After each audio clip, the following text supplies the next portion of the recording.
veteranong pastor, kami po ay makikinig dapat po sa inyo. And we always respect.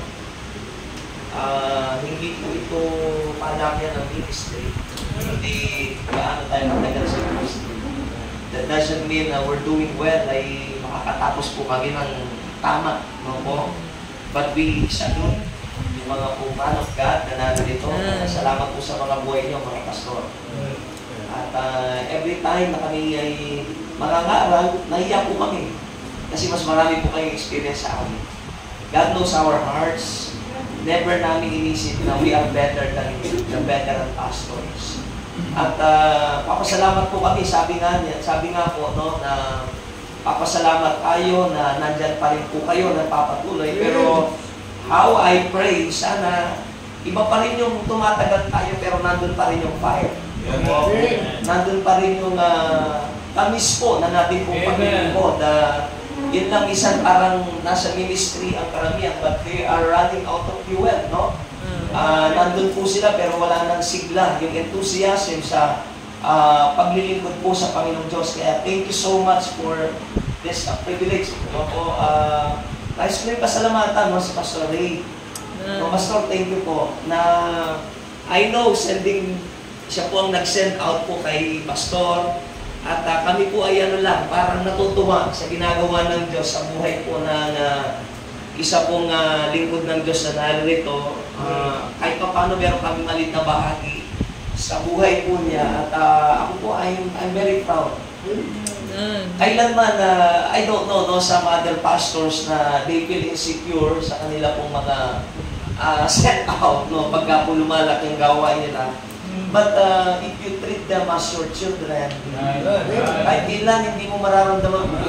I always feel proud na sila po ay ginagamit ng Diyos. And in fact, mga kapatid, maniwala kayo at sa hindi, deep down in my heart, gusto ko silang makita that they will surpass, no? Kung ano man po yung ministry na ibinigay sa akin ng Panginoon. It means you are a good leader. No po, na naturuan mo sila. Hindi po yung you love them as long nandito mo sila. But when they started to to surpass you, you feel insecure. Mga kapatid, hindi po yun yung trabaho ng Diyos. No po, lahat tayo po ay natutuwa na tayo po ay pinagpapana ng Diyos sa ministry natin.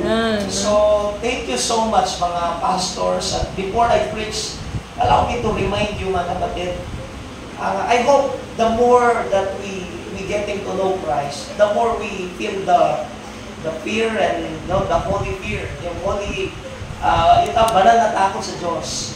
Don't feel at least na pag naglilingkod ka sa Panginoon, parang binabali-bali na lang natin si Christ.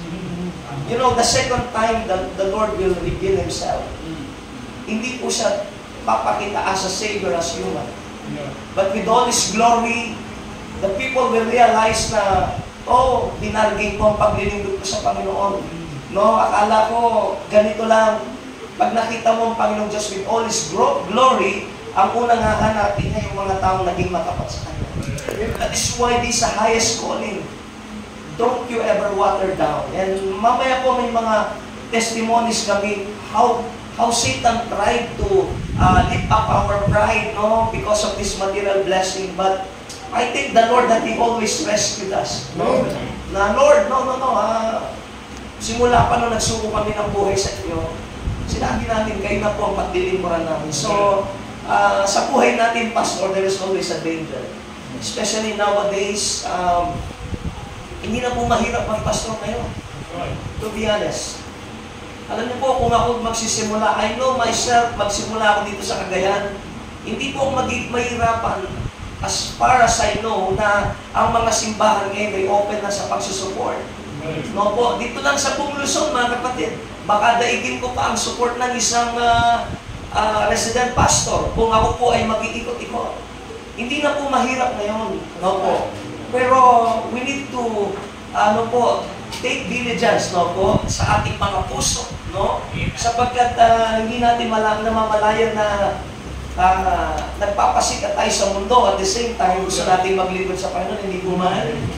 No, kaya salamat po. At alam niyo po, when the people asked Moses, sabi nila, Moses, sabi niya, Matagal ka na nagsasalita sa amin, we want to see God.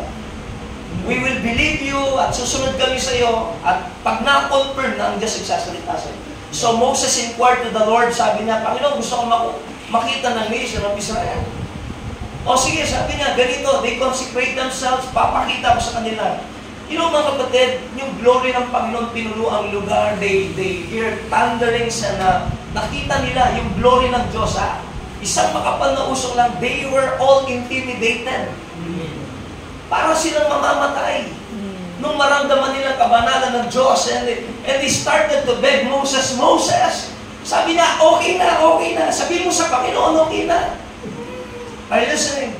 When the disciples, during the transfiguration, nabuksan ng langit mga kapatid, say, they are disciples of the Lord. They have been with Jesus, kasama na nila mismo ang Panginoon. Pero nung makita ang kaluwalhatian, mga kapatid, isinubsob nila ng mga sarili nila sa lupa at ayaw nilang tumingin. Listen to this. Yung Diyos na pinaglilingkuran natin, don't we ever water down na ang Panginoon is an ordinary God. Later on, we will realize how blessed we are na ang pinaglilingkuran natin ay Diyos na makapangyarihan. And listen to this.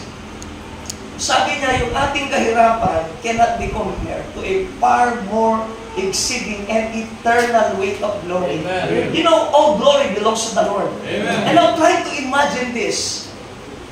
When He comes, you will be part of that glory. Imagine. Hindi na naintindihan ito. What glory na pwede niyang ibahagi sa iyo. Sino tayo?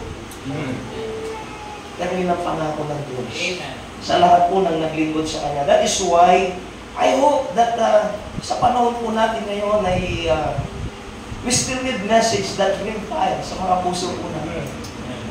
Kahit po kayo nahihirapan, just keep on. Patuloy lang tayo. No po, it is the highest calling.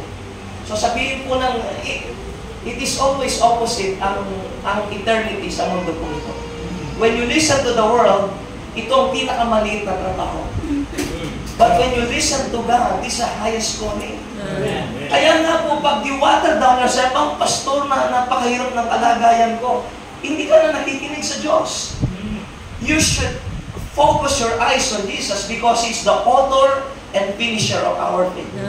No po. So, sa oras pong ito, salamat po, Pastor Portales. No po, thank you so much. Nakita namin ang ministry and thank you for the privilege na makapag-preach sa mga pastor po natin dito sa Cagayan, no po, ang mga mababait na pastor. Yeah, amen. Oh. Yeah. Ayaw po namin nag-preach mga kapatid. Mas gusto namin sa mga bata, pero thank you po dahil may salita ng Diyos, no po. Pwede ba tayong tumayo lahat mga kapatid at buksan natin ang ating Biblia dito po sa 2 Timothy chapter 2 o chapter 4 verse 7 and 8. O simulan po natin sa 6, 7 and 8. Sabi po ng salita ng Diyos, kung nariyan po kayo, babasahin ko po, for I am now ready to be offered and the time of my departure is at hand.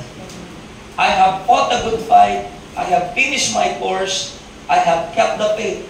Henceforth there is laid up for me a crown of righteousness, which the Lord, the righteous judge, shall give me at that day, and not to me only, but unto all them also that love His appearing. Tayo manalangin, dakilang Diyos na makapangyarihan sa lahat.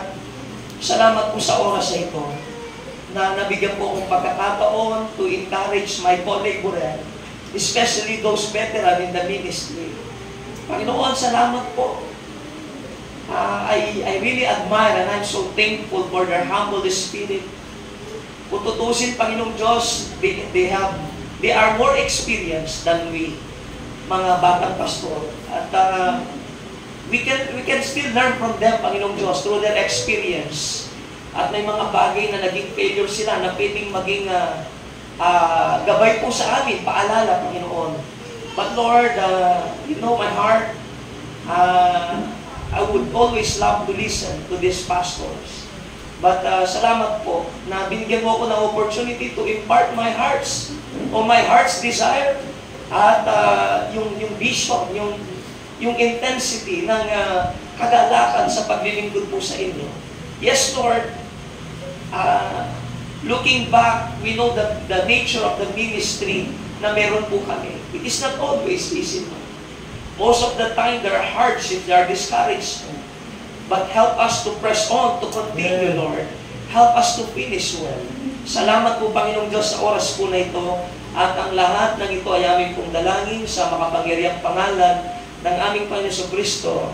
Amen. Thank you so much po sa bawat isa sa atin. Maraming salamat pati sa mga pastors na nasa labas. Ano po? Thank you. No, hindi ko alam kung saan po sisimulan ng ating mensahe, pero allow me to narrate the background of the story. Alam niyo po ba na yung unang sulat ni Apostle Paul kay Timothy, he encouraged him to fight the good fight of faith. Lay hold on eternal life. At makikita natin si Apostle Paul, what he admonished to kay Timothy, mga kapatid, ay pinatunayan niya na hindi ko lang kayang sabihin, kundi kaya kong gawin. Are you listening, pastors? Na most of the time, sana tayo po, every time we preach, bago natin i-preach sa mga tao natin, we see to it na i-preach natin sa ating mga sarili. Are you listening? Have you ever tried, mga kapatid, na you ask one of your men to preach? And then nung nag-preach yung men mo, nung nag-preach siya, nasasagasaan yung ego mo. Ewan ko, naranasan niyo na po yun. Yung parang, teka, pinag-preach ko to, parang akong kanyang binabanatan eh. Sometimes we act like that because sometimes we feel somebody because we used to preach the Word of God. And pagdating sa church, dapat kung anong ginagawa ko, hindi nyo ako re-rebuke because as far as I know, bilang isang preacher, yung ginagawa ko sa church tama. No, sometimes we need to listen. We need to listen, mga kapatid. At pagka tinatamaan po yung ego natin, mga kapatid, ibig sabihin, nakakalimutan natin tayo rin ay taong nagkakamali. At nakakalimutan natin tayo pa rin ay mga tao na ay subject for correction. Amen po? Hindi po yung lumalaki yung mga ulo natin na minsan pag-pastor tayo, we feel somebody. See, mga kapatid, listen. Kung sino ka, yun ang magiging follower mo. Kung anong klaseng pastor ka, tandaan nyo po, yan ang magiging tao nyo. O, may mga salbahe, pero kung anong pastor, yun din po ang mangyayari, ano po. As minsan, mga kapatid, we are not aware, we develop spiritual pride because matagal na tayong matagal na tayong biyasa sa salita ng Diyos. Amen po. Naalala niyo po, mga kapatid, mga pastors, we thank you your fellowship, pastor. Samahan po niyo.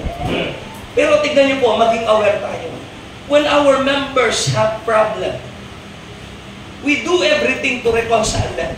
Mga kapatid, magpakumbaba ka, ayusin natin yan. Parehas kayo, mga Kristyano kayo, ayusin natin yan. Pero maniwala kayo, mga kapatid, ang pinakamahirap ayusin, ang hindi pagkakaunawa ng mga pastor.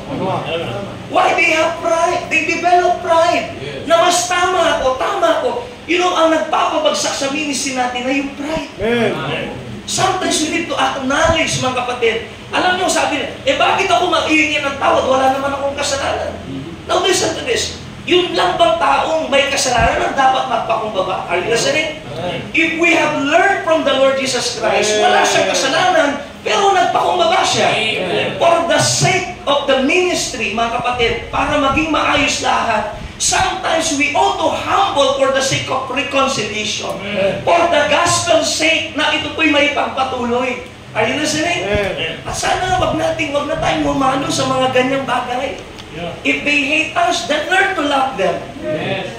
Alam niyo po, one time ako po'y nag-preach. And you know this church, a big church. Maybe kayo lahat ay familiar po dito. I was preaching in our church about pandemic. Iba-iba naman pong stand natin, di ba? Iba-iba po ang accountable natin. Are you listening? So I preach because we are, actually, ayaw ko man po ng online, yung parang live. Hindi po ako na-use sa live na ganyan na ano po. Kaya lang nung pandemic, may mga kapatid na hindi makatawid.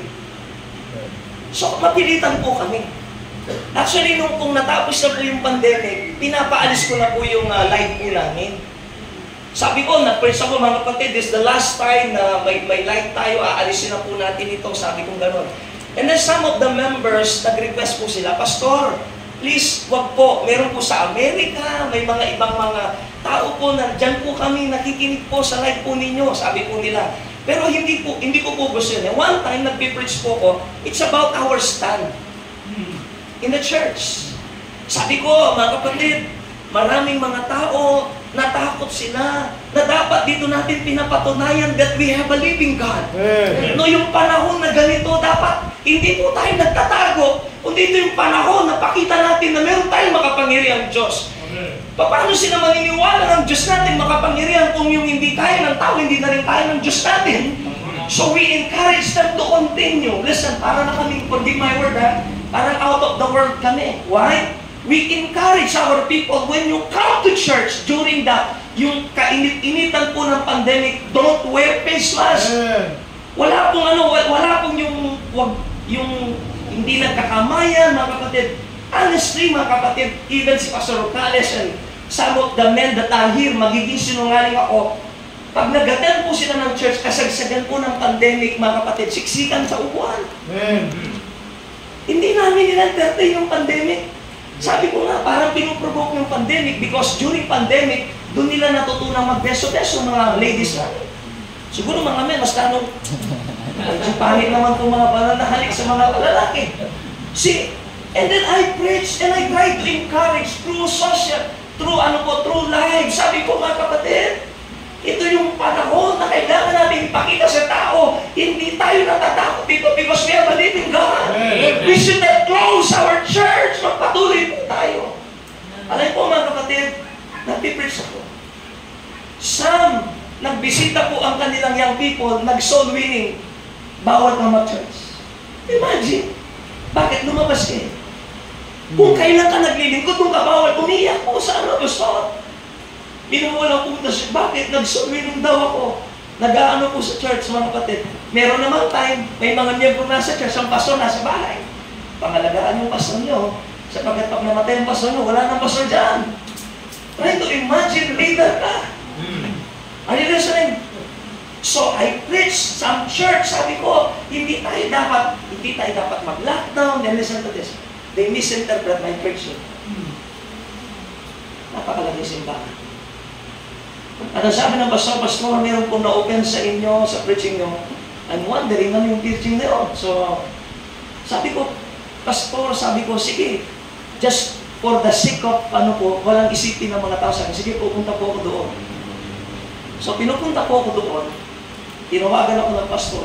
Dahil wala pa yung pastor, papunta ko doon. Akala ko, ang mag-interrogate sa akin, 1 o 2 taon. Sa laking gulat ko, mga kapatid, lahat ng men ng napakalaking simbahan ng Diyos. And those, yung tinatawag kong mga leaders, they cannot control their emotion. Pagdating ko doon, para ibigay yung ating paliwanag, yung 2 leader, they cannot control their emotion. Talagang sinabi na naglataw tayo. So, inayang ko po magsalita. Sila kung 2, inayang ko magsalita. Tapos po, nung ako po'y tumayo na, sabi ko po, church, men, ipinapauna ko na po. Kung kayo po'y nasaktan, humingi po ang ng tama. Kaya niyo ba akong patawarin kung ako yung hingi ng tawad? Pwede niyo po ba akong patawarin? Sabi ko nila, opo, humingi ang tawad. But allow me to, i-share ko po yung site ko. Kailanman, hindi ko po alam na nag-lockdown kayo. Ni sa balita, ni hindi ko alam nag-lockdown kayo. Pero sabi ko, it's not my intention, I preach this in my church. Pero gayon pa man, sabi ko, kung nasaktan ko po kayo, humihingi ko po ng tawad. Bago po ako umalis ka, pwede ba tayo mag-pray? So I pray, Lord, kung nasaktan ko po ang church na ito, patawarin niyo po ako, Panginoong Diyos. It is not my intention. I would like to encourage those churches to stand, Lord, in this situation. Alam niyo po, pababa pa lang ako. Okay? Mag-ask pa tayo ng prayer. They asked the one missionary na nandoon, missionary po. Alam niyo, doon ako naiyak. Habang pababa ako, sabi ng missionary, Lord, I believe it on my heart. Wala pong kasalanan itong pastor na ito. Imagine mo, siyempre, pag nagpipray, hihinto ka eh. After I pray, naglalakad ako, pababa na po, and then nag-pray siya, siyempre, I have to respect prayer. Eh, tayo dito, may prayer tayo, pero naintindihan ba natin yung prayer na ito? We ought to give respect in prayer. So I started to, pababa po ko, and I started to pray. Naniniwala po ko tama lahat ng kanyang sinabi. After that, ang mga pastor, mga tatay, bumaba sila lahat, umiyak sila. Pastor, sana babalik pa kayo dito sa church namin. Sana hindi ko masira ang fellowship. Are you listening? And I have the rights because they need me, they ask me more na ako po ay tutulong sa kanila. Pero listen, I never, hindi kailanman ako nagtanim ng drugs. You know, now we have a good relationship with that pastor. See, sometimes what really destroys us is the pride in the ministry. Kailangan nating maintindihan mga kapatid that we're serving the Lord. And whenever the people try to lift us up, that is a very dangerous. Huwag niyong i-allow. Mga kapatid, kung gusto nila tayong italas, huwag natin silang i-allow. Just keep serving. Mga kapatid, listen to this. Huwag po kayong padala sa mga tao that they thought they was somebody. You know, only eternity will tell. Eternity will tell. Sabi ko, magpakayaman tayo. Pero naniniwala ako, hindi lahat ng sinasaluduhan ng tao at ng mga Kristiyano, eh ganun din ang panangasalan. Just keep serving. You know, paratangan nyo ko, I will not get mad at you. Why? Because lagi ko sinasabi, everything will be justified sa eternity. Walang bagay na mali rito, walang bagay na paratang dito na hindi masisettle doon. Are you listening? Walang kasalanan na itago na hindi mabubunyag. Lahat po yan. So, gawin nyo na lahat ng paninira, pero listen, only eternity will tell. I still remember, meron po ako missionary dito. Yung pastor niya, pinapagdating sundula. Missionary daw siya, pero hindi siya pinapapunta sa misyon. Ang ginagawa niya, mga anak niya, pinapahatid sundo. Pag magsusulo niya, hindi, may trabaho ka dito. Pinapakuha ng kangkong, pagkain ng baboy. Mga ganun pong ginagawa.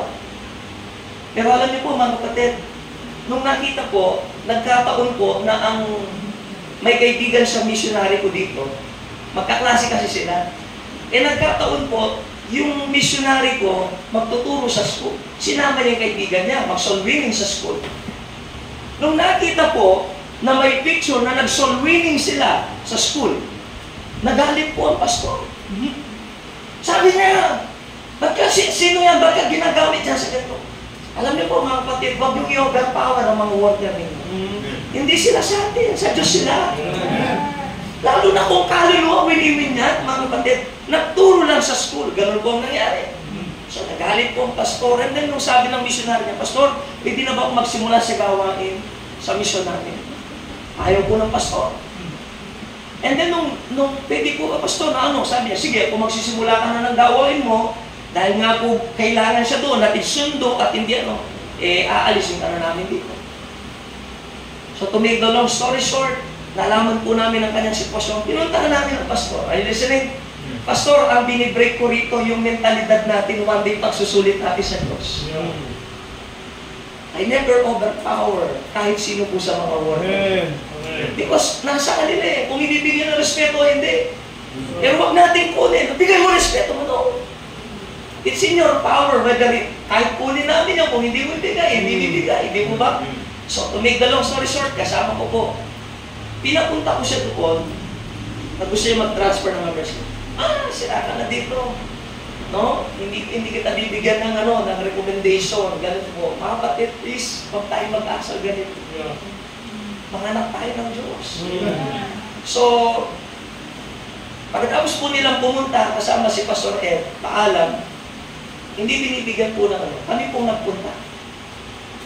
Pagpunta ko doon, sabi ng mission pastor, ito ba si Popoy? Okay lang po yun. So, Popoy, nahanap ko po yung pastor mo. Sabi ko, Pastor, may mga dala pa naman kami pasalubong. Pastor, ganito po. Kasi, in good faith eh. In good faith kami. So we asked them, sabi ko,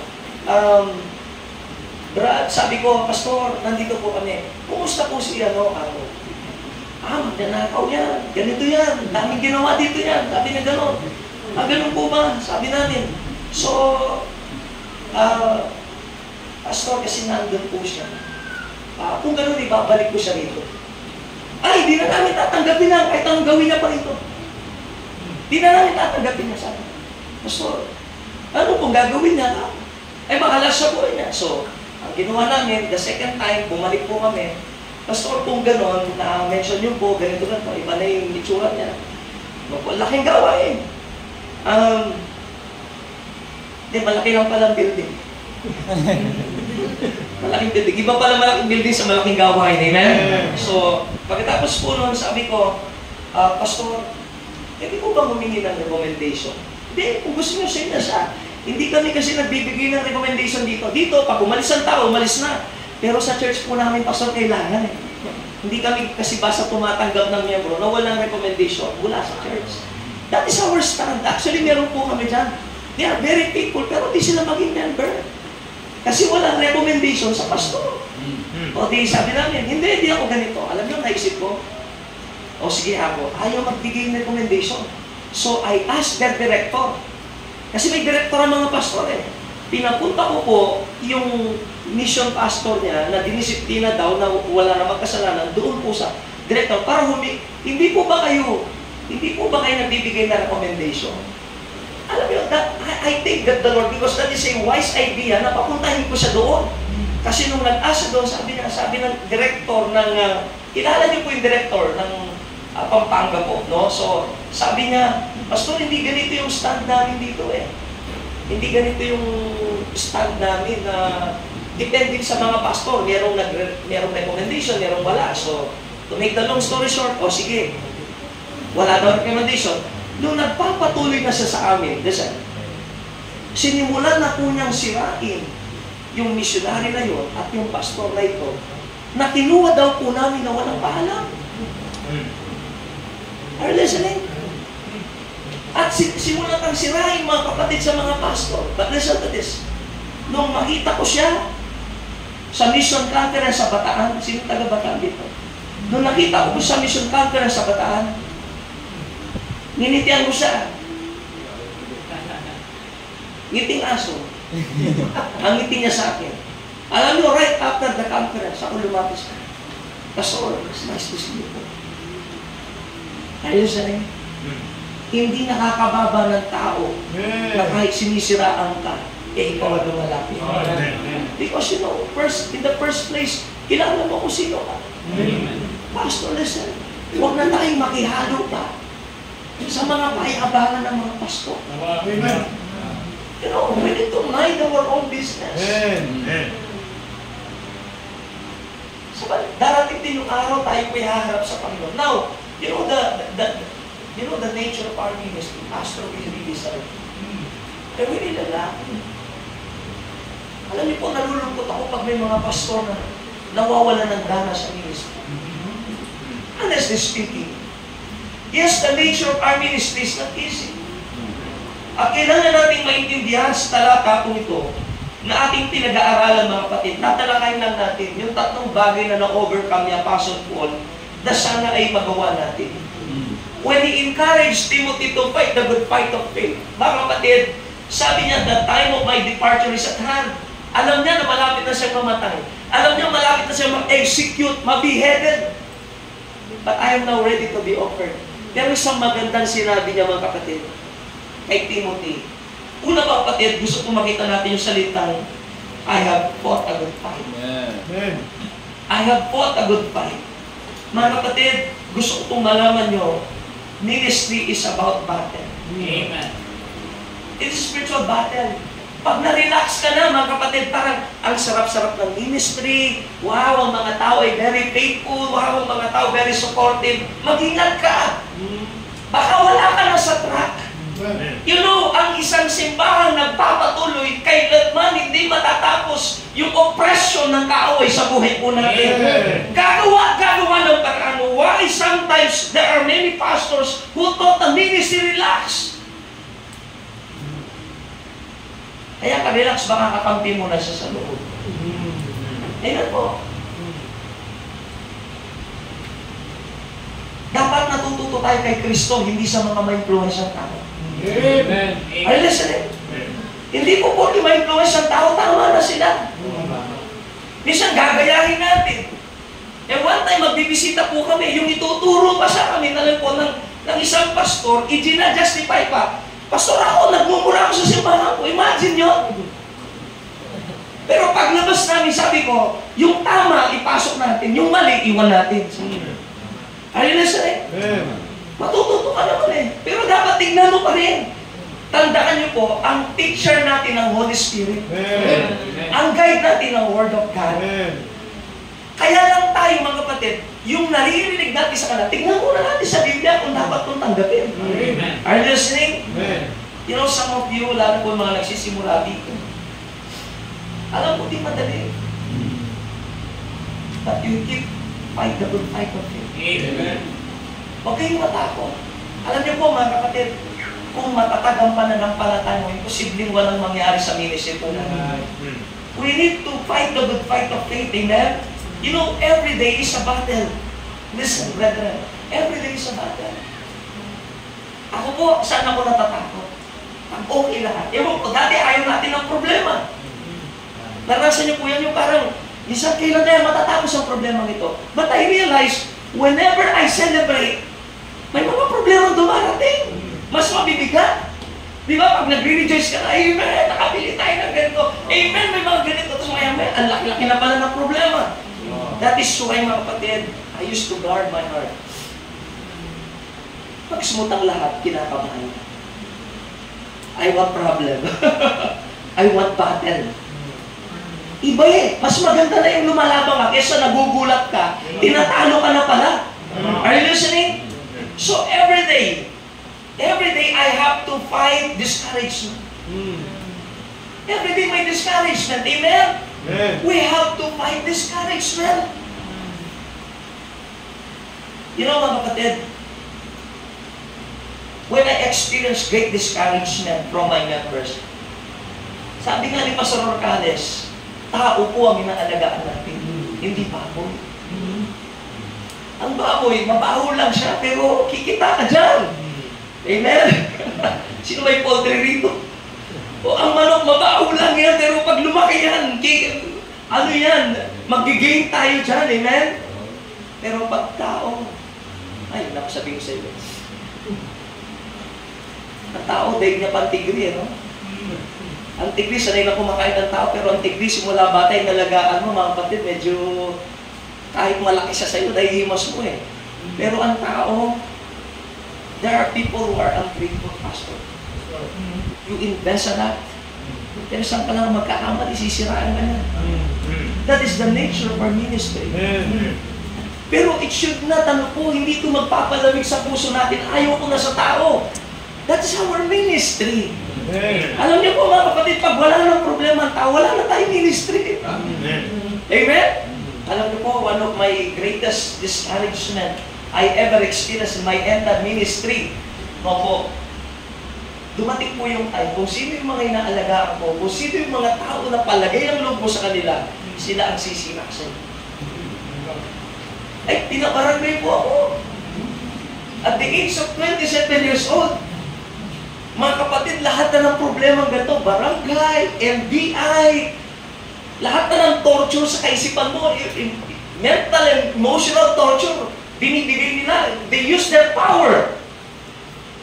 No, mga kapatid, that time, ako lang ang inaatake nila, hindi mga members. Ang galing ng psychology nila, hindi kayong kalaban namin, actually si pastor nila. At naging mabait pa sila sa mga kapatid. Yung mga kapatid, neutral, ang sakit no? Nagpapastor ka sa kanila, tapos sa mga miyembro, wala silang kinakampihan. Mga kapatid, mapaparesign ka eh. Are you listening? Neutral. Samantalang binigay mo buhay mo doon. Nung kubo pa lang, binabaa sila, minahal mo sila. Nung umunlad ng gawain, gagawin nila sa iyo.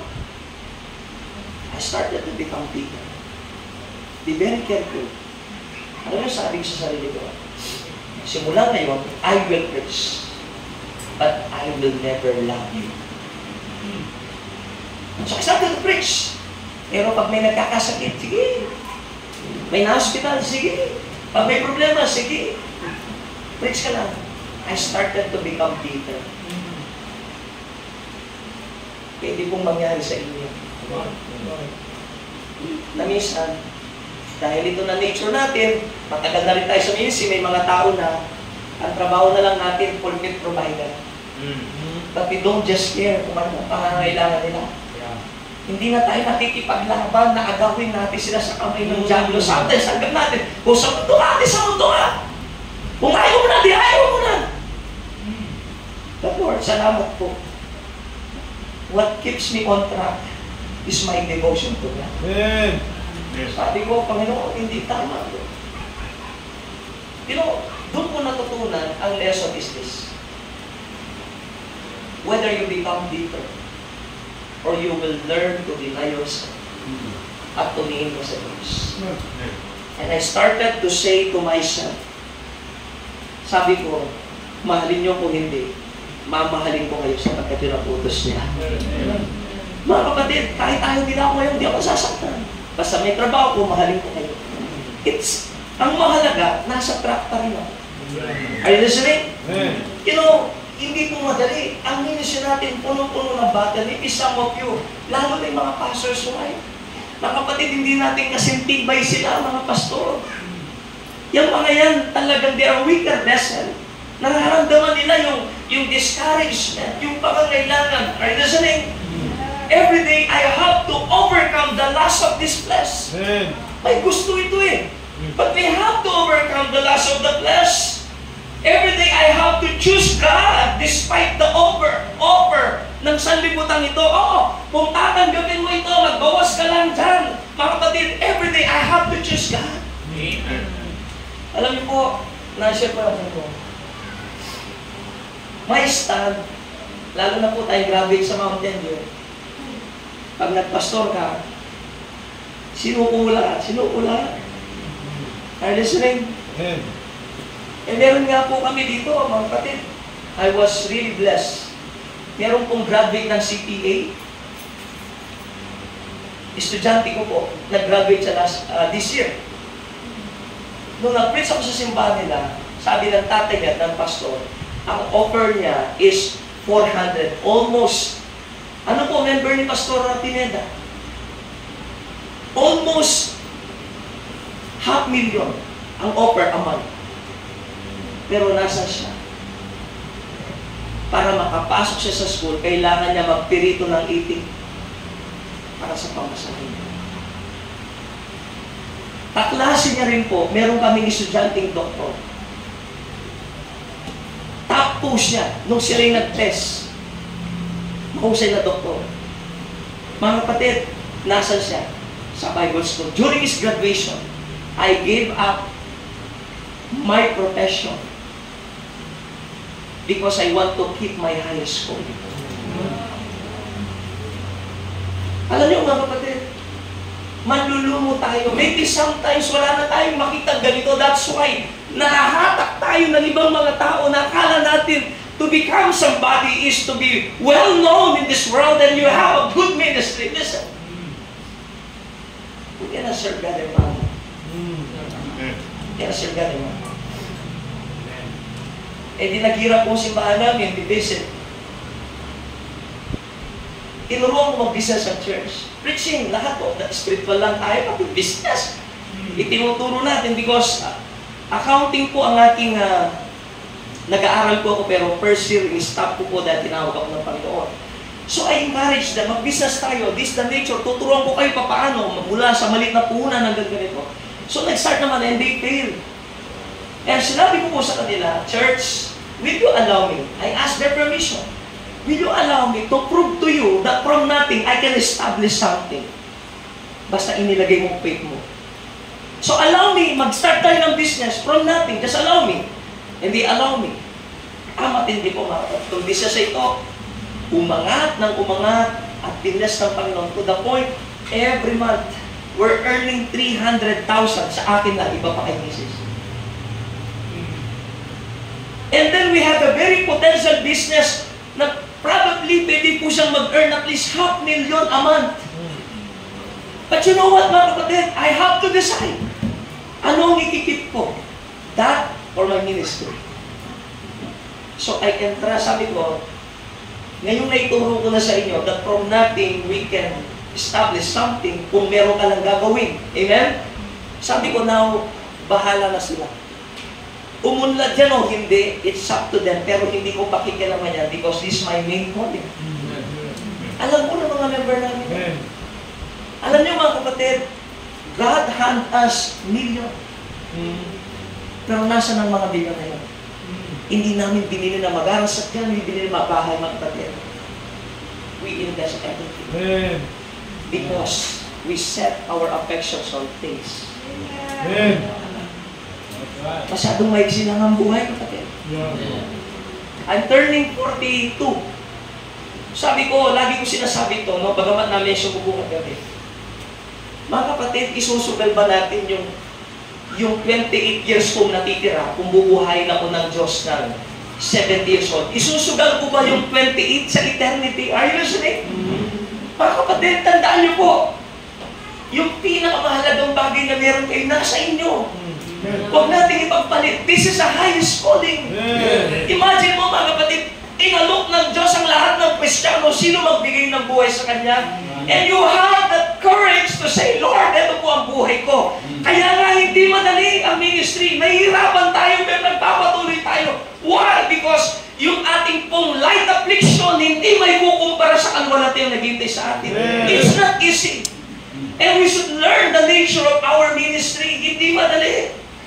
There is always battle sa buhay po natin. Every day, I have to tell myself, this world is not my home. Amen. Every day, I have to tell myself, set your affection. Pastor Gokoy, set your affection. Meron mga tayo na gusto po kami bilhin sa sarili namin. But we would rather invest it to the Lord. Sinasabi ko po ito sa inyo, kapatid. Sabi ko nga sa inyo, marami dyan, may mga pinagmamalaki kasi hindi nagbibigay. They encourage people to give. Alam ko, sabi ko nga, the first time that I will become a millionaire, bibigay ko lang sa Panginoon. Eh, yung mga tao, nabibigay man sila ng milyon kasi meron silang hundreds million. Are you listening? Alam niyo po, magkano natira sa akin nung hawak ko yung 1 million? 38,000. Imagine. Pero I want to prove, I want to encourage each and every one of you, Pastor, it's not about money. It's about the glory na i-reveal ng Diyos sa bawat isa po sa atin pag nakita na po natin siya. You know, sabi ko nga, ang dali lang ng buhay, kaya pala teach us to number our days. Para matuto mong pahalagahan ng bawat araw mo. Eh, katulad ngayon, pag sinasabi ko pong ang buhay ng tao, lifespan nasa 70, pag nasa 68 ka na, kinakabahan ka na. Pastor, ako yata yan. But that's reality. Ibig sabihin, lumagpas ka man yan, 71, 72, pero malapit ka na sa langit.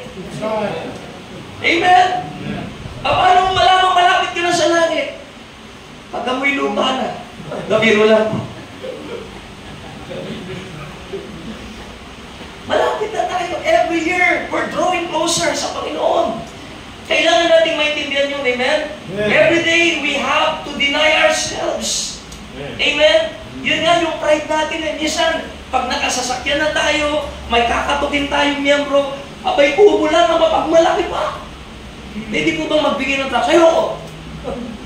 Sa Diyos namin, nire-respeto ko. Tapos ito, utusin kita. Sometimes we have that pride. Kaya minsan, pag yumayaman, hindi na magawang bumaba sa mga, ay nagiging masena na rin. Eh, dati ka naman kumakain ng panis eh. Ngayon, pagpasok mo sa isang pagpasok mo sa isang iskinita, ang bako naman dito. Trust. Tapos alcohol. Di ba? Parang kami, naikwento ko lang po, meron kaming nasubaybayan ko kasi mga young people namin eh. Ang dudungis lang, nakapag-aral. Abay, nung nagtapos nag-graduate po sila, nag-college, nasabay po ulit sa pagkain. Nung hawak na ng manok, mga kapatid, sana sobrang naman yung mga daliri niya. Sabi ko, ba sister, samantalang nung araw, dumi-dumi ng kuko mo, nakakain mo na maayos ang manok. Kung kailan ka nag-aral, doon ka nahirapan kumain ng manok, nakakamay. Naiintindihan niyo po ba? Meron mga times, sometimes, ang pride natin. No! We have to forget ourselves daily. Deny ourselves daily. Amen? Ay, wala naman tumatanggap. Kahit walang tumatanggap, if you forget yourself, go at mag-win ka ng kaluluwa. This is our business. Amen? It's not easy. Every day there is a cross to carry on for Christ's sake. Amen. Every day we have to fight temptation. Every day we have to fight against the system of the world. Amen. Mga kapatid, every day we have to fight worldliness. It's not easy. But every day we have to be engaged into this spiritual battle. Amen. Tayo pa-relax. Amen. Amen. Pag nag-relax ka, parang tapos na laban eh.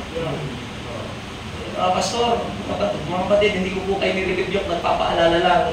Wala akong karapatang mag-rebuke, baka mapalo ko ng Panginoon sa mga matandang pastor. Pero huwag niyo pong sabihin, matagal na ako nagpagod sa ministry, kayo naman. Huwag pong ganun. Lead by example. Amen. Tara. Kahit inalalay na po tayo, sige, sumilin tayo. Ano gusto kong mabang buhay nyo? Mag-sumilin kayo. Opo. Kasi yung karamihan na inaatake, hindi nagsusot. Bakit? Kain lang nag-ain eh. Oo. Nagsuling ba kayo, mga worker? Ha? Yeah, sige. Siya nandun lang, kumakain. Ako po di po kayang isipin niya, habang ang mga workers ko nagtatrabaho, tapos ako namamasyan. Hindi ko po kayang i-justify sa isipan. We have to live by example. Amen? Amen. There is a battle. Ano kung pinagdadaanan natin? Tipo. Amen. Kasi, pag namatay ka, at huling hininga mo na lang ang nalalagdi, at sasabihin mo sa mga taong nakatingin sa iyo, I have fought a good fight. Sasabihin ng member mo, Pastor, anong nilaban niyo? Puro lang kayo tulog at nandyan eh. Pag may pagsubok, umaayaw kayo parati.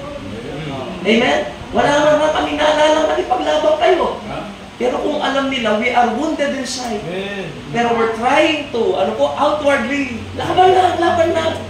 Alam niyo po, ang sarap na kahit nakangiti ka, maramdaman ng iyong miyembro that you are wounded inside. Pastor, I know, may pinagdadaanan po kami. Kayo, and we're praying for you. Salamat, Pastor. You're trying to keep strong para lang sa amin. But I know, may mga laban din po kayo. Ang sarap, may mga men tayo nakakaalam ng gano'n, ano? Pero listen, hindi man nila ito malaman. Ang Diyos alam niya. Alam niya po lahat ng ating pinagdadaan. Amen? Sana masakti natin. I have what a good time. Diba? Yung sasabihin natin mga kapatid, yung for I am now ready to be offered and the time of my departure sa time. Alam niyo, pag ang pastor hindi naging matapat, pupuntahan natin sa ospital. At sasabihin natin, Pastor, kumusta ka? Pag-pray mo ako. Ayaw ko pang mamatay.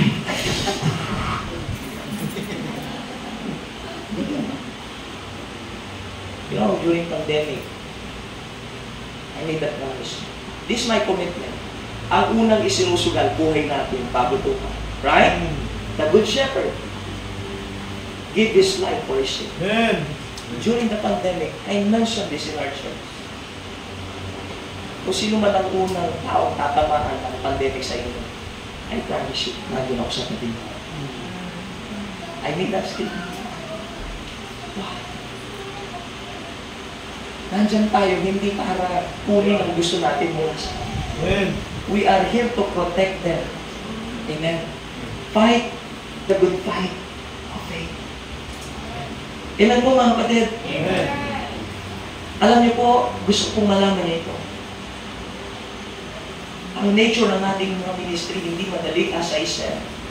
Sana, keep your dedication in the ministry. Keep your passion in soul winning. Be strong in your vision. Amen po?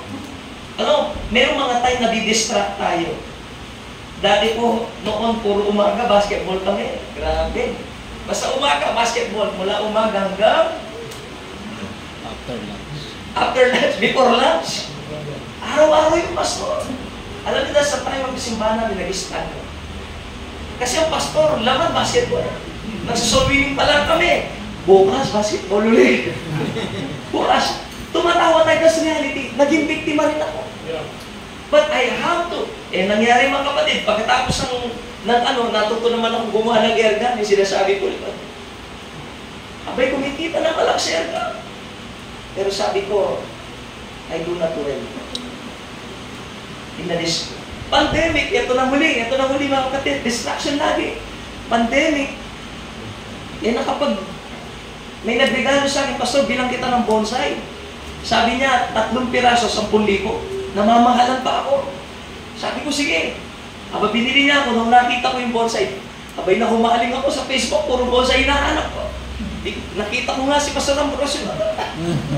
Ang gaganda ng bonsai nito. Alam niyo, bandang uli mga kapatid, yung pinanghihinayangan kong 10,000, ayan, sa magsasabi. Magkano binibili kong bonsai? Isang piraso, 155,000. 100,000. Pumunta si Pastor Carlos doon. Pakitang Pastor, distracted na si Pastor. Puro bonsai. Mula umaga hanggang hapon, bonsai na nasa isip. Pag-preaching na ako, kapatid, ito po. Ano kayo nipipreach ko? Samantalang dati, ang iniisip ko, mga kapatid, pag upo ko sa upan, 3 preaching, talagang nag-aapo yung puso ko. Ngayon mga kapatid, pag nandun ka, pag-service na, bonsai. Yung pong nagtatandak, hindi conductor nakikita ko, artist. Ay, grabe mga kapatid. Pero alam niyo po, sabi ng laman, nag-i-enjoy. Tuloy lang. But I have to keep fighting mga kapatid. For the rest of this blessed God. Sabi ko, hindi ito. Alam po, nung ginawa ko, yung bonsai ko siguro nasa 1.5 to 2 million ang halaga lahat. Inagage ko po sa halagang 600. Bakit po? Wala, umuuso ng bonsai. Alis na na-out of track man tayo, pero kailangan tayong bumalik. Amen po? Listen, we need the Word of God. Sa panahon po natin ngayon, alam niyo po, nakakalungkot po, na meron tayong mga membro na nung umayaw na, wala na tayong ginagawa. Ang buhay niya No, ipaglaban natin sila. Punta tayo sa kanila, buksan natin ang salita ng Diyos kasi may battle din sila. Listen to this, hindi nila alam ang kanilang ikakapahamak. That is why we are here to remind them about the Word of God. You need to press on. Kailangan po silang mabusog sa salita ng Diyos para po ma-filter yung kamunduan sa isip po nila. Are you listening? Now, there's a hard time. Ilan po sa inyo mga young people nyo halos wala na sa simbahan? You know, in our church, last camp po ng Mountain View, pinakamarami po kami delegate sa pinapunta sa camp. 70. Meron pang hindi nakasama. You know why? Inilalaban po namin sila. Imagine niyo po ito mga kapatid. Ang mga young people po natin sa bahay, Facebook. Nung tayo, panahon natin, parang matanda na natin, isinasama ko na sarili ko para di nakaka-open. Nung panahon natin, walang cellphone. Tama po. 1998 siguro, 1996, doon pala nagsimula cellphone. Silaki pa ng yellow. Tapos kailangan ka pang umakyat sa puno ng kawayan para makuha na signal. Hindi no? Kahit mga tinig-tinig ka. No po. Mga kapatid, hindi natin nakita ang mundo na kagaya po nila. They are very exposed sa mundo. Lagi ko akong na-share Second year high school ako, nakapulot ako ng balon. At tapos pinalobo ko. Wow! Dinala ko sa school. Ang sabi ng klase ko, Hoy! Ano yan? Balon. Balon, hindi pa lang yan. Sabi niya, ano yan? Forgive my word, patawarin ko. Kondom yan. Anong kondom? Alam ko nun, kondom na hindi ako nag-aral, kondom. Anong kondom? Ganito yan. Ginagamit sa kanila. Nung binulong ko po kapatid, ito honestly, alam ng Diyos ito, madulas-dulas pa.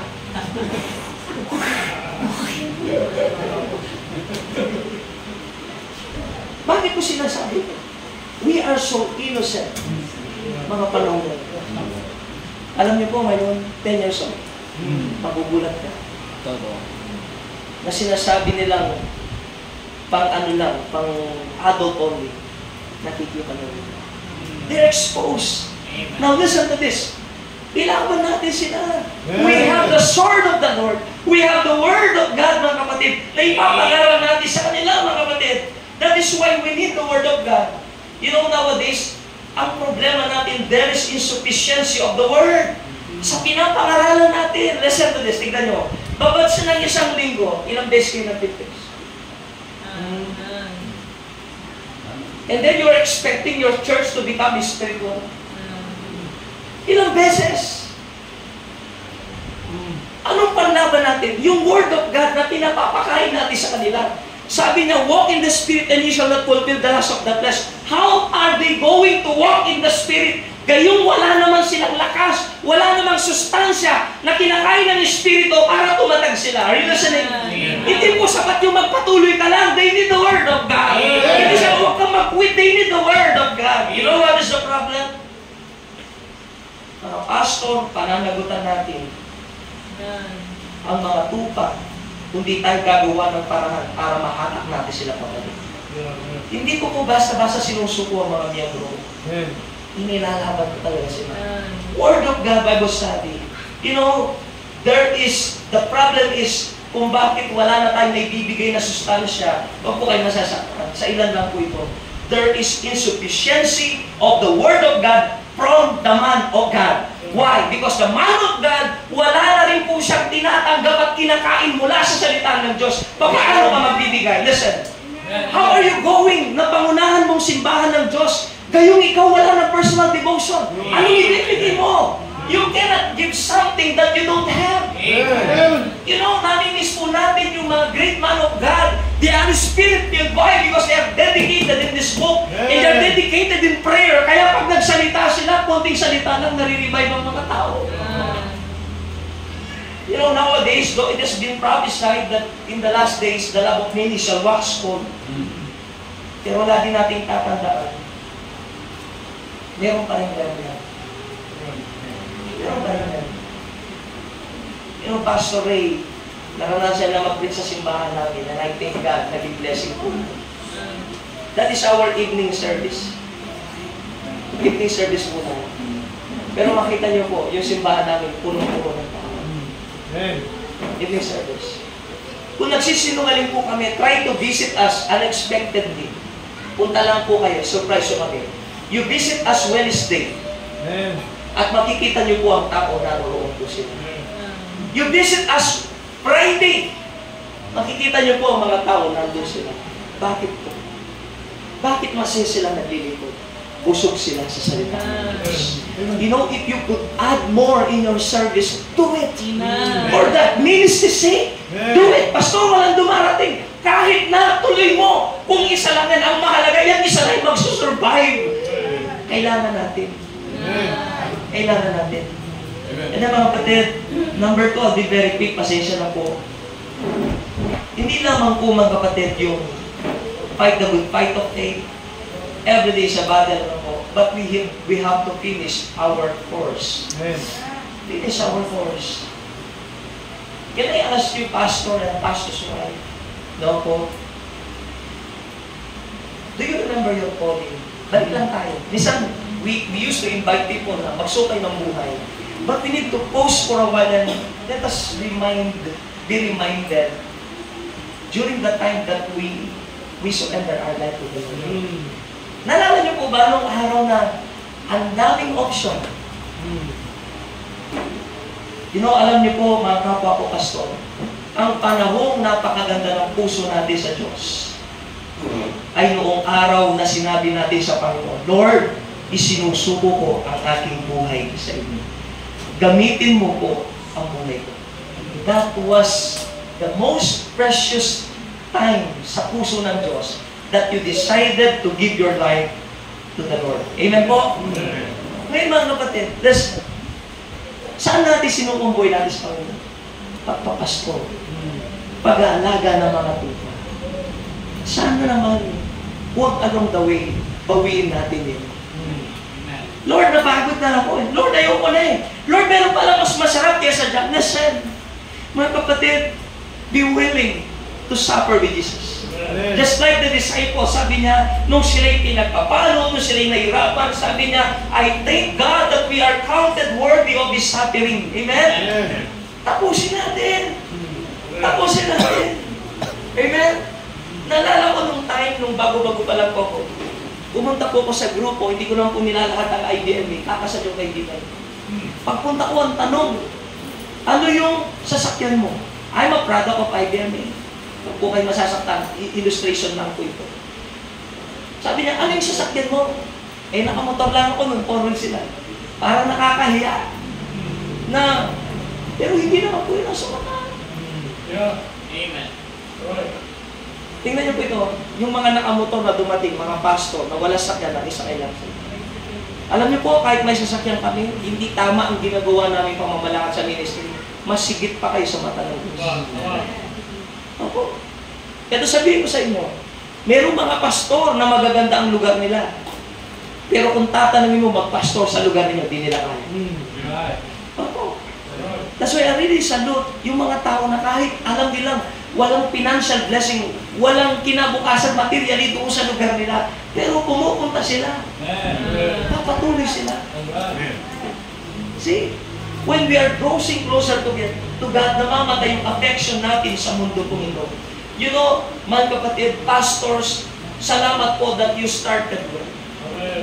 And you continued well. Salamat hanggang ngayon, may prayer pa. Alam niyo, sa totoo lang, hindi naman tayo mag-dahilan ngayon, pastor. Busy ako. Prayer lang naman nyo. Amen? Kain na lang ako sa labas. All you can pa. Kung papakain ni pastor dito, magkagasolina pa ako. Dito na lang ako. But listen, painting. Patuloy po kayo. But listen, I hope that we finish well. Amen. Nagsimula ka nga ng tama. Nagpatuloy ka ng tama. Tapos, natapos ka. Mali, sayang. Nag-usap po kami ni Pastor Ray. Hindi po namin nilalahat ang conviction namin. Ako, sinasabi ko lang po ito. Why ang pagtakbo o yung gantimpala ng Diyos, inalimbawa niya po sa tumatakbo? Because it doesn't matter gaano ka kabagal, basta umuusad ka. Eh sabi niya, gaano ka man kabilis, hindi ka naman natapos. Sayang. You know, sa Bible, pansinin niyo po, wala kang makikita dito na minarka ng Diyos, nagtapat ka, kahit tuminto ka, umalaga, nagtapat ka. Yung pinaglingkod mo yun, hindi ko kakalimutan yun. Mga kapatid, as far as the scripture is concerned, I believe with all my heart, why inihalin tulad dito sa race? Sapagkat ang gusto ng Diyos, matapos lahat tayo ng tama. Kahit nagsimula ka ng tama, nagpatuloy ka ng tama, kung hindi ka natapos na tama, sayang lahat yun. Kaya nga sabi, malayo-layo na rin, malayo pa yung ating tatakbuhin. Pero isipin mo rin, malayo na rin ang tinakbo mo. You know, nakakilala ko sa Panginoong Diyos, 1998. Almost half. May gitna tama ng aking buhay na pipigod ako. And glory to God. Ayun nga mga kapatid. Alam niyo, kahit di na kayo pumunta sa lamay ko, basta magpatuloy lang. Pupunta pa kami dyan, ang layo-layo pastor, di ba? Buti pa dito, madaling puntahan eh, mako. No? Madali.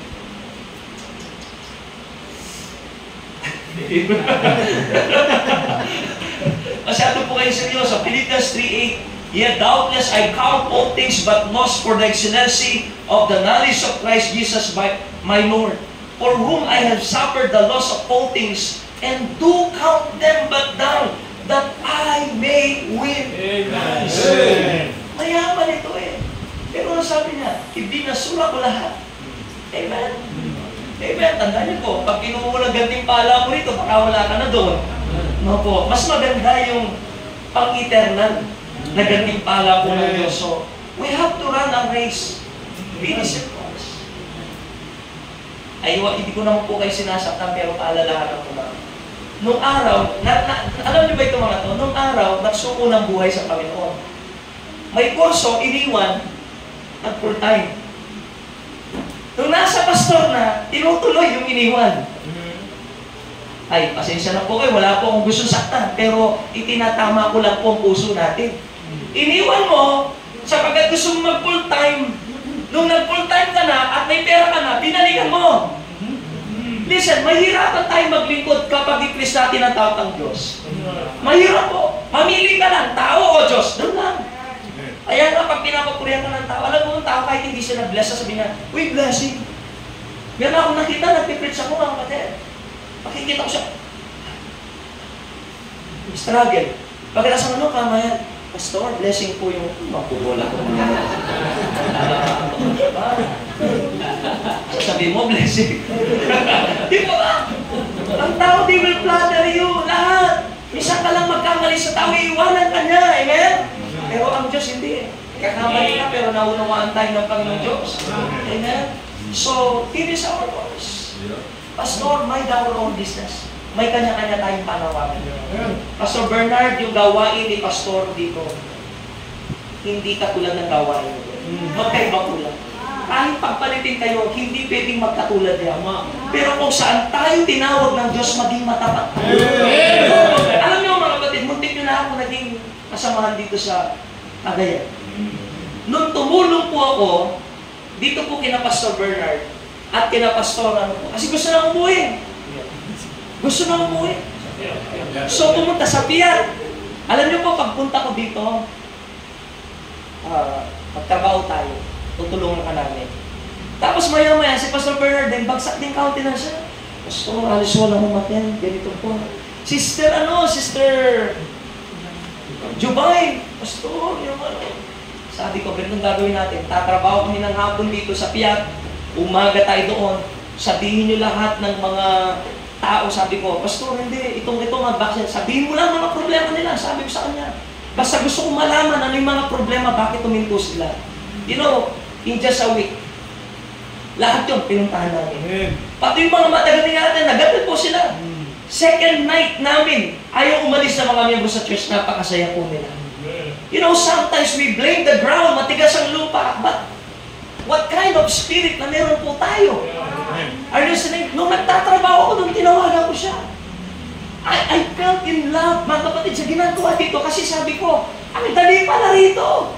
Mag-win ka lang ng wins. Kung may sasakyan ka, suyurin mo lang yung bawat baryo, ang daming mga tumatanggap. Minsan nga, ayaw pa nila, pag nagsalita ka, bigla na makikinig ang mga tao. Yung nag-wedding pa nga, pinuntahan na, ayoko dyan, nandun lang siya. Inaantay niya yung tatay, ha? Maya-maya, lumalapit na. Maya-maya siya pang umiyak. Nailang talaga ako. Sabi ko, ang daming trabaho rito. Wag lang kayong tignan kung ano yung nasa paligid ninyo. Humingi kayo ng pananampalataya sa Diyos, marami kayong magagawa. Alam, tinawagan ko siya. Gusto mo ba ano, mag-start ako sa akin? Sabi na, hindi po gano'n. Alam po, isa lang ang sinabi niya, pwede naman. Sabi niya, pwede. Maya-maya, nag-testimony siya sa church. Mga kapatid, tinanong po ako ni Pastor habang wala ako. Tinanong ako ni Pastor kung gusto ko daw mag-start uli ng gawain sa Cagayan. Umiyak ang mga miyembro. Are you listening? You know, sometimes madaling ma-in-love. Kahit saan ka pa, basta naka-engage sa puso mo sa Diyos. We need to finish our course. Mga kapatid, magkaroon lang tayo ng malawak na vision. Amen? Alam nyo, last time nagpunta kami na ng TV. I-share ko lang po, mababasag ang puso mo. Nag-preach po kami kay Pastor Balinas. So kami po yung unang dumating, kick-off ako, and then ako slot ng conference, and then sa Sunday po niya, sa pag-channel sa mga tao nandun po, nagbisita kami sa mga pastor.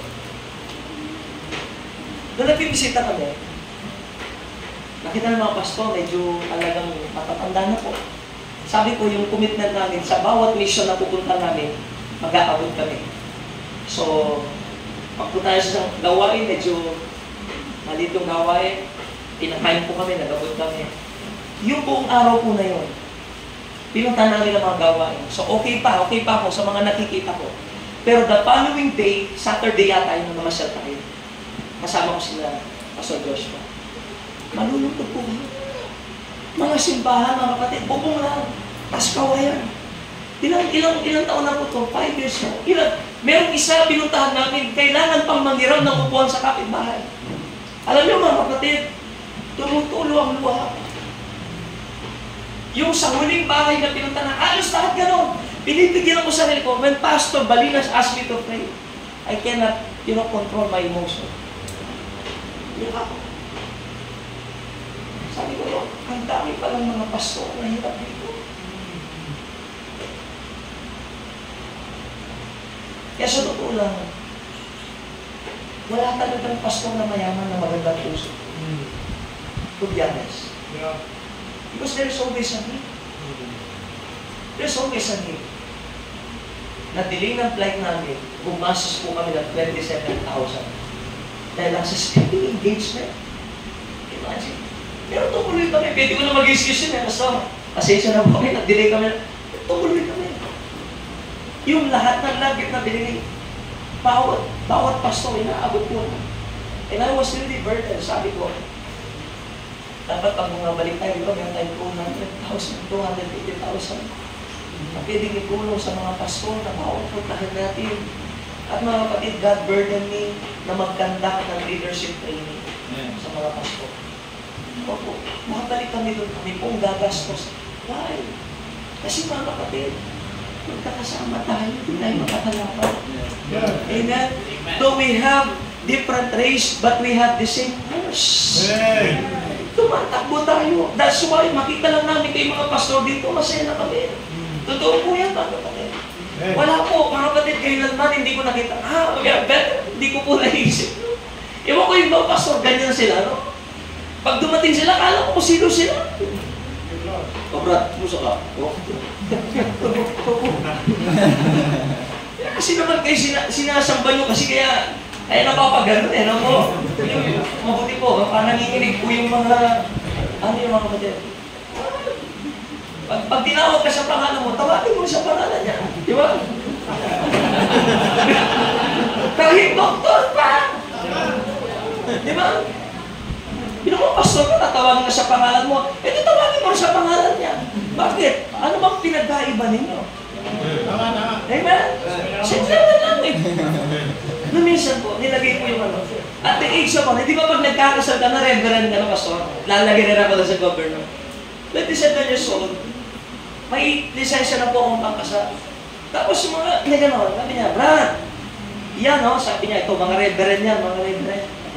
Pinagmamalaki niya po, basta mga reverend nakalagay. Kung alam lang sabi ko, di na ako uminig. Kung alam lang ng taong ito, bago pa naging reverend itong mga to, reverend ay nakalagay sa title sa lisensya po natin. Tama po, am I right? Pero mga kapatid, what is reverend? Reverend is the Lord! Bakit kukunin natin yung mga bagay na yan? Listen, meron pang sabi, doktor daw siya. Ano pong doktor? Doctor of Theology. Akala ko doktor ng mga hayop. Doctor Theology? Opo, Doctor Theology, pinagmamalaki na. Pero yung tao niya, pastor, pakunti lang. Naintindihan niyo po bang ibig sabihin? Walang kwenta yung papel na yan kung hindi ka naman effective sa ministry. Kaya tayo alisin na natin yung mga gano'n. Amen po. Ang gawin lang natin tapusin. Your servant. Tumatakbo tayo lahat. Tulungan. Tulungan po mga kapatid. Kami, hindi sabi, grupo ka namin, hindi. Minsan nga, may tinutulungan pa ako higit sa kanila. Sila Bernard, wala pang LED na, meron na pala sila. Kayo, wala pa. Nag-preach ako sa Antique, nakita ko po, wala silang LED. Sabi ko po, sagot ko na po yung 255 flat screen po nito. Mga kapatid, dito sa Karanglan, walang lupa. Konti yung lupa. Sabi ko, kami na po magbabayad na. Kasi mga kapatid, gusto kong makita sa mga mission pastor ko na proven muna sila. Ay, sila? Bibilang mo ng di pala ko prove ang sarili. Yung proven, talaga nagtatrabaho. You know my point? Takbo lang, tulong-tulong lang. Alisin niyo yung division na kasi. Alisin po natin. Amen po. Walas na, baka galit na kayo sa akin We have to keep the faith. Pag sinabing keep the faith, huwag nating talikuran ng Diyos na ating pinaniniwala. Ako sabihin ko sa inyo mga pastor, mag-quit na kayong lahat, pero tatapusin ko po sa biyaya po ng Panginoon. We have to keep the faith. Now, there are many arising false doctrine. Sinabi lang na wala naman sa Bible yung repeat after me, pinaniwalaan mo naman. Samantalang ikaw, nabago ka dahil sa ganun panahon. Di ba ba? Hindi ka naglingkod, nagkaroon desire maglingkod sa Diyos kung wala kapangyarihan mo. Because I believe, nung ginaguide ako, I don't know how to pray I don't know how to pray. So, sabi niya, tulungan kitang manalangin. So, Panginoon, Panginoon. Habang sinasambit niya, ramdam kong Espiritu ng Diyos. Tapos babaguhin natin na basta iisipin mo lang. Mga kapatid, pwede ka bang magkasal? Nasasabihin mo sa tao, kapatid, tinatanggap mo ba siya bilang mag-inasawa? O ba't di ka sumasagot? Sinasagot ko na po sa isip. Hindi pwede yun. Are you listening? Hindi pwede yun. Kailangan mong sambitin. You know, ang pagtanggap sa Diyos, yung sinasabi na only believe, hindi po. Pag naniwala ka, hindi maaaring hindi mo sambitin. Naniniwala ka pala, ba't di masambit? Alam nyo, ang hindi lang makasambit dyan, mga demonyo. Kaya ba sambitin ng demonyo? Yung sabi mo nga, tinatanggap kita Panginoon, hindi gagawin yan. Minsan yung taong nanilisik pa ang mata niya, doon mo pinapatanggap, mali yun! Naranasan yung nag-cast out ng demonyo, so tanggalin mo Panginoon, tinatanggap kita, sasampalin ka pa ng pakal. Bakit? Nasa kanyang demonyo, pag alis ang demonyo, doon mo i-win. Ay, listening?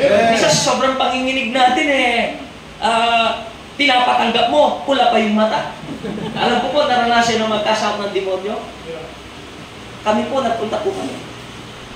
Pinatawag kami. Pagpunta namin sa gate, siguro mga 200 pa.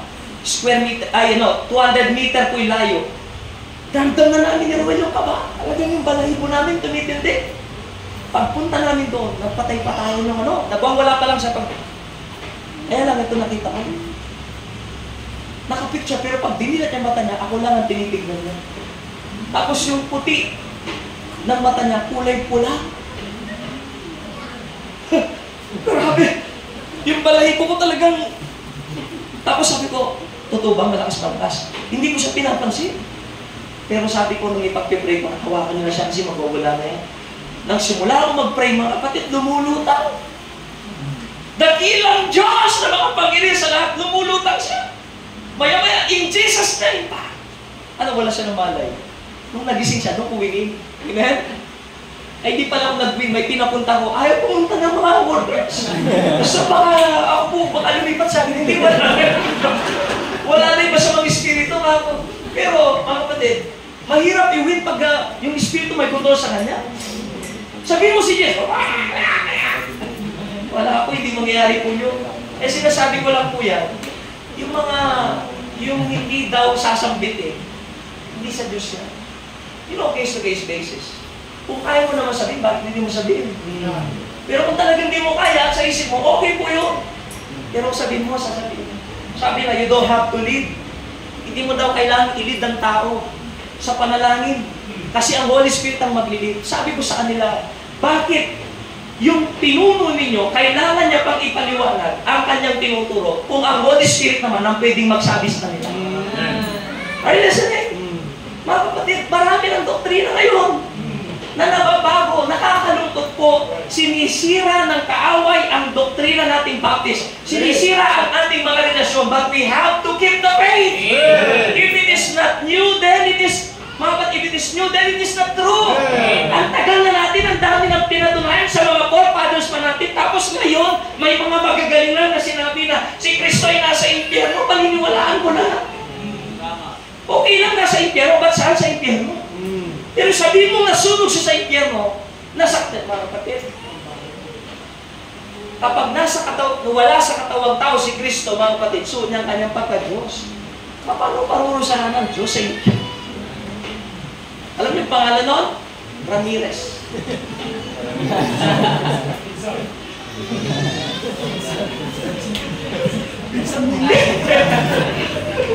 Nag-preach po ako sa Laloma, ang sabi ko, anong pangalan mo?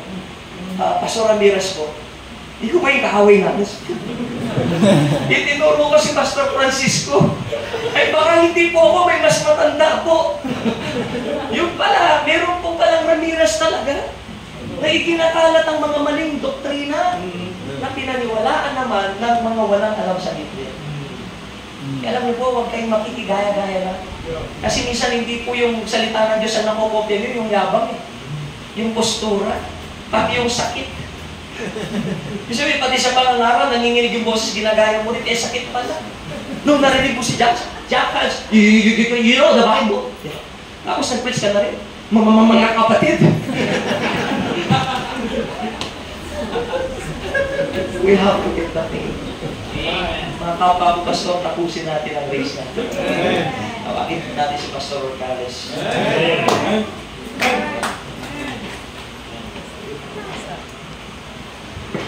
Gusto mag-forward?